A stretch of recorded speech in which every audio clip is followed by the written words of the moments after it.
Hi guys, మేమైతే మహారాష్ట్ర తెలంగాణ బార్డర్లో ఉన్న ఒక విలేజ్కి అయితే వెళ్ళినాం పెళ్ళికి. దానికి ముందు డోంగ్లీ అనే విలేజ్లో ఇది చూసామన్నమాట. ఇక్కడికి వెళ్ళిన తర్వాత మాకు దీనికోసం తెలిసిన స్టోరీ ఏంటంటే, అతనికి ఒక కూతురు ఉంది, కొన్ని కోట్ల ఆస్తుంది. అయితే ఆ కూతురు ఇతని పైన ఉన్న ప్రేమతోని ఇతను ఏ పొజిషన్లో ఉండైతే చనిపోయిండో సేమ్ అదే పొజిషన్లో ఇక్కడ వాళ్ళ పొలంలో ఇట్లా ఒక విగ్రహాన్ని కట్టించింది అని చెప్పేసి టాక్ ఉందన్నమాట. స్కూటీ కూడా ఉంది. సేమ్ అవే బట్టలు ఆ పొజిషన్లోనే ఉయ్యాల పైన పడుకునైనా చనిపోయిండు అని చెప్పేసి దూరం నుంచి తెలిసిందే మాకు.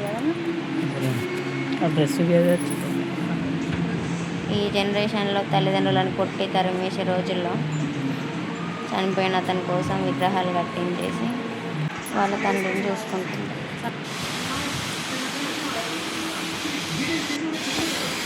అందుకే ఉన్న రోజులు వాళ్ళతో టైం స్పెండ్ చేయండి, హ్యాపీగా చూసుకోండి.